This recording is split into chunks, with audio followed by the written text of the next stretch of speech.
గా స్పందించాలని అనుకున్నా, అందరి సమక్షంలో స్పందించాలనుకున్నా. దానికోసమే ఇవాళ మీ అందరిని ఇక్కడికి రమ్మని ఆహ్వానించడం జరిగింది. వచ్చి ఈ కార్యక్రమాన్ని కవర్ చేస్తున్నందుకు మరొకసారి ధన్యవాదాలు తెలియజేసుకుంటూనే, ఇక గౌరవ ముఖ్యమంత్రి రేవంత్ రెడ్డి గారు నన్ను కాంగ్రెస్ పార్టీ నుంచి బయటికి పంపించడం ద్వారా ఏదో జరిగిపోతుంది, ఇక బీసీ ఉద్యమం ఆగిపోతుంది, బీసీలు ఇంకెవరు మాట్లాడరు అనేటువంటి భ్రమలు మీకేమన్నా ఉంటే తొలగించుకోలేదు.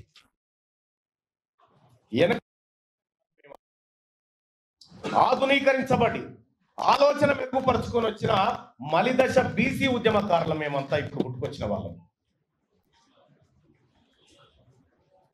ఇవాళ అడిగింది ఏంది తీన్మార్ మల్లన్న? తీన్మార్ మల్లన్న అడిగింది కులగణన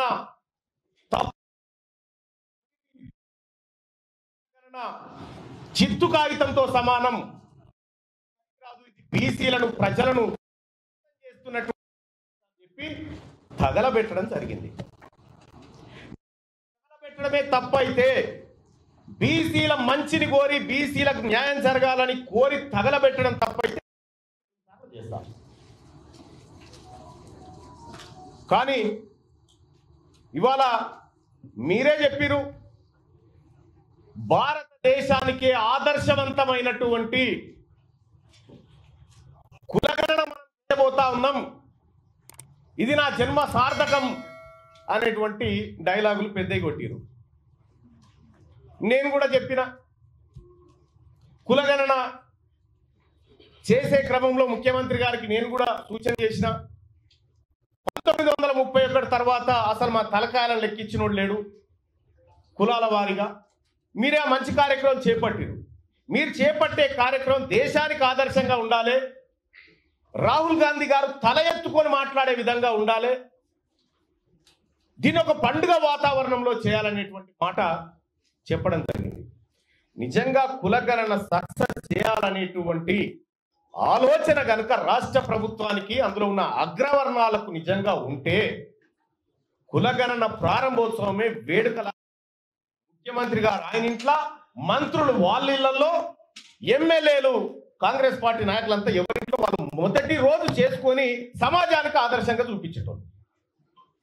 గతంలో 2014లో కేసీఆర్ గారు సర్వే చేసినప్పుడు దుబాయ్, బొంబాయి ఎక్కడున్నాడు కూడా వచ్చిండు, అంత పకడ్బందీ ప్రచారం చేసిరు. కానీ ఇవాళ తూతూ మంత్రంగా సమగ్ర కుటుంబ సర్వే అయిపోయే టైంకి, పీరియడ్ ఎండ్ ఏది మొన్న చేసిన సర్వే అయిపోయే టైంకి ముఖ్యమంత్రి గారు పిలుచుకొని ఏదో తూతూ మంత్రంగా చేసిండు. ముఖ్యమంత్రి గారికే గంట నిర్లక్ష్యం ఉన్న తర్వాత మంత్రులకు నిర్లక్ష్యం ఉండదా?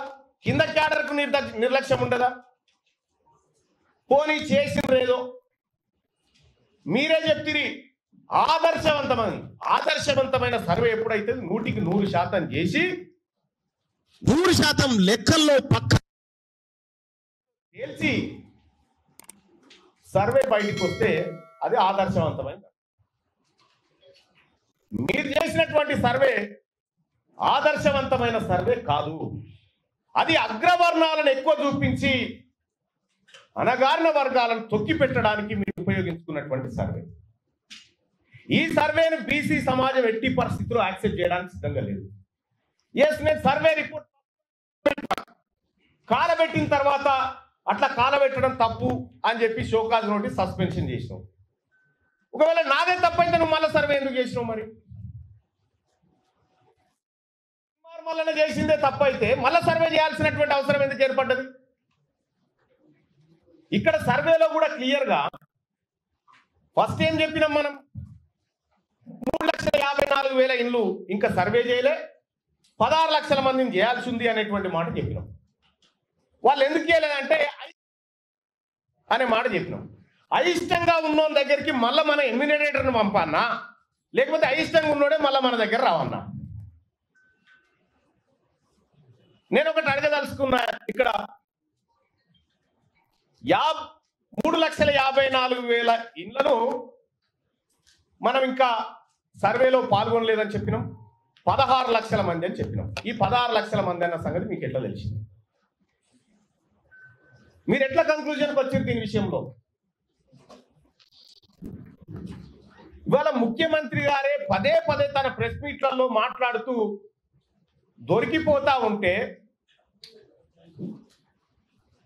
మళ్ళా పైపెచ్చు సమగ్ర కుటుంబ సర్వేకు అర్హత లేదు, అది ఎక్కడ కూడా గవర్నమెంట్ టేబుల్ మీద పెట్టలేదు, దాన్ని క్యాలిక్యులేట్ చేయకూడదు అని చెప్పి 2010 మన యూపీఏ గవర్నమెంటే చేసింది కదా. 2011 సెన్సెస్ యూపీఏ గవర్నమెంట్ చేసినప్పుడు తెలంగాణ జనాభా 3,53,00,000. అర్జున్ పైకి రా. 3,50,00,000 చిల్లర అని మనం చెప్పినాం.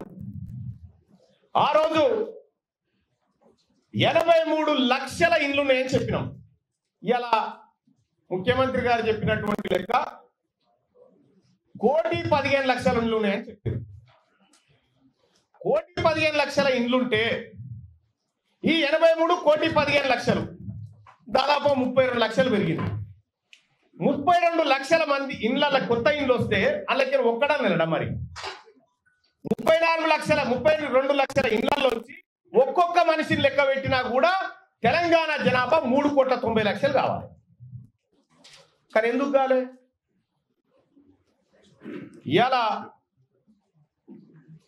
దీని కథ ఏంది, దీని వ్యవహారం ఏంటంటే కేవలం ఈడబ్ల్యూఎస్ ను వేసినటువంటి ఎత్తు మాత్రమే. సహజంగానే ముఖ్యమంత్రి గారు మనలాంటి వాళ్ళు పక్కన ఉండొద్దని కోరుకుంటాడు. ఎందుకు? తీన్మార్ మల్లన్న కాంగ్రెస్ పార్టీలో ఉండి ఓపెన్ గా జరిగినటువంటి అన్యాయాన్ని ప్రశ్నిస్తా ఉంటే ఆయనకు శివన పట్టదు.